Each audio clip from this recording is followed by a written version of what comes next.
سن کر ان باتوں کو میری جاں بہت بےتاب تھی، تن کے ہر ذرے کی حالت صورت سیماب تھی۔ ناگہاں دیکھا کہ شرق و غرب کے ہے درمیاں، ایک سحاب نور جس میں چھپ گیا ہے آسماں۔ اس سحاب نور سے اترا ایک فرشتہ وہاں، جس کے دو چہرے تھے، ایک جیسے تھا آتش ایک دھواں۔ ایک شب کی طرح تاریک، ایک تھا روشن شہاب۔ ایک کی بیدار آنکھیں، ایک کی تھی محو خواب۔ اس کے بازو کی تھی رنگت سرخ، سیمین، لا، جورد، سبز، اودی، کاسنی، نیلی، سنہری اور زرد۔ تھا مزاج اس کا خیال عصا سبک رو تیز پر، اس زمیں سے کہکشاں تک اس کو ایک پل کا سفر۔ دل میں تازہ تر تمنا ہوتی تھی پیدا ہر آن، ہر گھڑی دیگر فضا میں اس کی رہتی تھی اڑان۔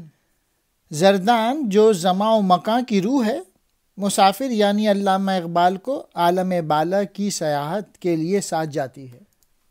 مولانا رومی کی باتوں سے میری روح بے قرار ہو گئی اور میرے جسم کا ہر ذرہ پارے کی طرح ہو گیا، بے چینی اور اضطراب کا شکار ہو گیا۔ اسی اثنا میں نے اچانک دیکھا کہ مغرب اور مشرق کے درمیان آسمان نور کے ایک بادل میں ڈوبا ہوا ہے۔ اس بادل میں سے ایک فرشتہ نیچے اترا۔ اس کے دو چہرے تھے، ایک آگ کی مانند تو دوسرا دھوئے کی مانند تھا۔ وہ یعنی دھواں والا چہرہ رات کی طرح تاریک، جبکہ آگ والا چہرہ ستارہ شہاب کی طرح روشن تھا۔ اس کی یعنی آگ والے چہرے کی آگ بیدار، تو دوسرے دھوئیں کے چہرے والی آگ سوئی ہوئی تھی یا نیند میں تھی۔ اب علامہ اقبال فرشتے کے پر بتا رہے ہیں کہ اس کے جو پر تھے وہ سرخ اور زرد رنگ کے تھے، نیز سبز و سفید اور نیلے اور لا جوردی تھے۔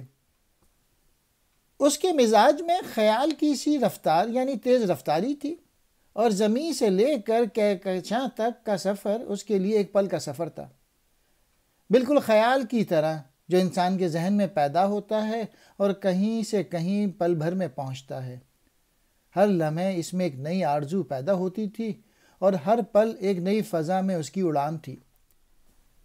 سیماب کہتے ہیں پارے، مضطرب کہتے ہیں بے قرار کو، سحاب کہتے ہیں بادل۔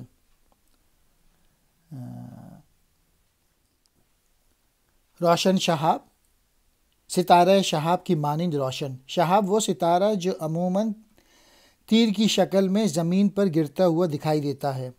بال کہتے ہیں پر، سیمین کہتے ہیں سفید کو، کبوت کہتے ہیں نیلے کو، لاجورت نیلے رنگ کا ایک چمکتا پتھر، مراد نیلے رنگ کا۔ دمے کہتے ہیں ایک لمحے، ہوائے دیگرے نئی خواہش۔